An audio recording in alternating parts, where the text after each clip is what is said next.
What is going on, guys? It's Hatmaster. You guys about Hades. Oh, where's my phone? Anyways, so Hades is a close-range mage.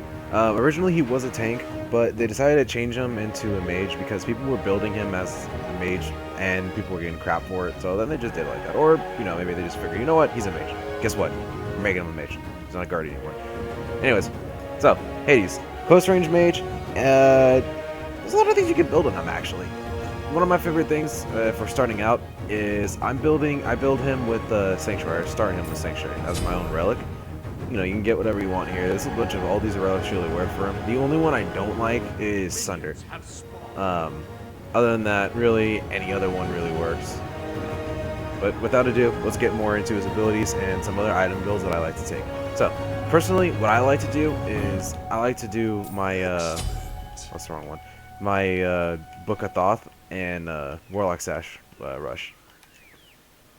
So, the thing about Hades is you're gonna be up close to them a lot, and with mages that usually do that, it's not bad to take a Warlock Sash, but it depends who you are. There's a couple of other mages that also scale off of it, but without further ado, let's get more into Hades, and I'll be showing you guys some of his abilities that he does. Now, his auto attacks that he has apply this little dust thing around him. It's called Blight. What Blight does is it adds on multiple or additional effects to what your abilities do. So, I'll show you guys that in a minute here. First things first, your burrow here, that you would call, it's Death from Below. He just goes underground, and he resurfaces in the area that you're pointing at. So, boom, there you go. Now, the thing about that ability is that when you resurface, whoever is standing in that area that he hit him with applies Blight to people who just got hit by that in the area. Next, the next ability here, your left bumper, is called Shroud of Darkness. Now, this is actually a silence. I don't think there's any more explanatory in that. It's a silence. It makes it so they can't use their abilities. Now, the thing is, with Blight applied to it, the kicker of that one is it actually fears them instead. So let's do this. Bam. There you go. They got fear and they ran away. Now, your last ability here, or one of your main abilities, is Devourer of Souls. What this does is when you smack into the ground, and it's a good wave clear too, does an area damage.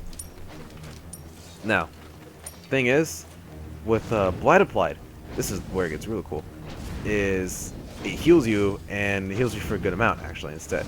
Right now he's under the tower, so I can't do much to him. This tower's gonna shoot me.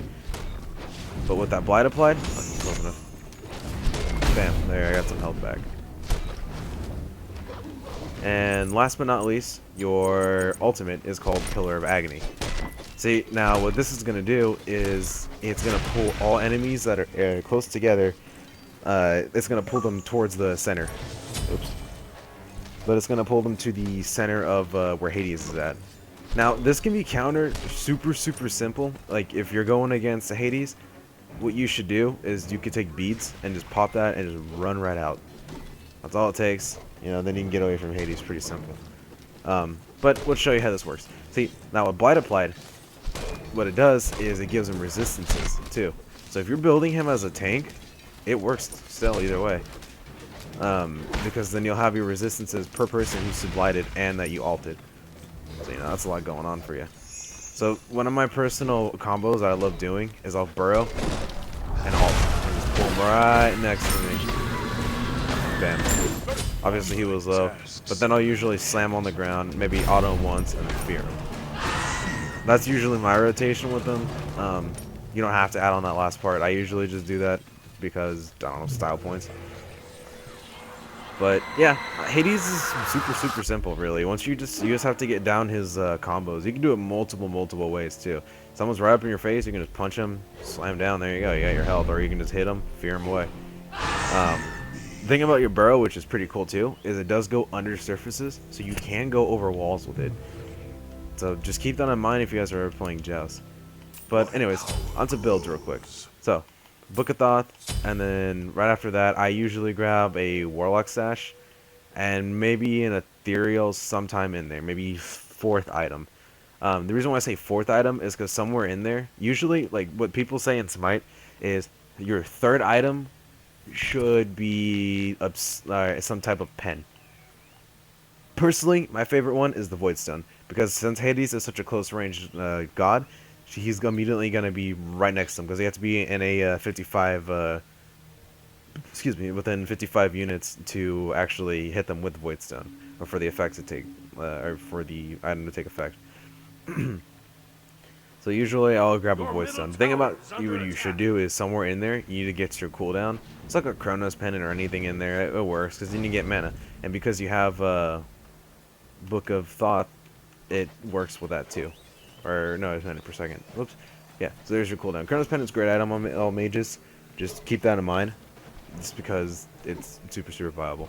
Another thing is, if you have a lot of AD on your team, so let's say you're going against a full AD, you can pick up Book of Thought and like a Breastplate of Valor, because it gives you cooldown too. You can replace Chronos Pendant with it too. A good amount of people don't like Breastplate of Valor. I love it personally, because what it does is it gives you mana, 300 mana, which is a lot, plus 20% cooldown reduction, and 75 physical protection. So you got that protection there. Now, if you noticed, Book of Thought's passive is for 3% of your maximum mana is converted into magical power. So, with Breastplate of Valor, all you're doing is just giving yourself more ability power. So it works in the end. And we'll just probably scare this bot out of the air real quick. I am trying this in a custom game, which you should do before you take it into an actual game.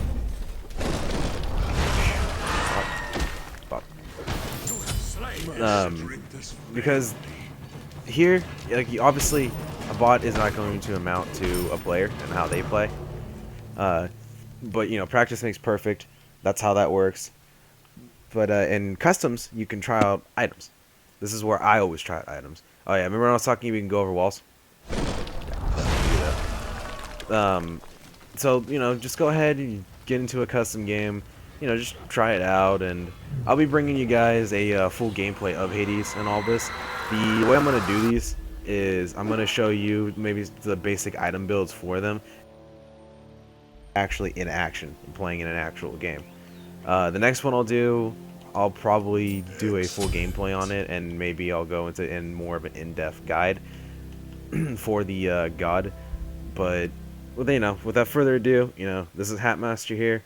And if you have any more questions, or if you want me to do another god sooner, I'm gonna be doing all of them, then, you know, let me know. I'll be playing as all of them, like I said, but in a full game. Just for this one, I'm doing a custom for now, since it's like pretty early here.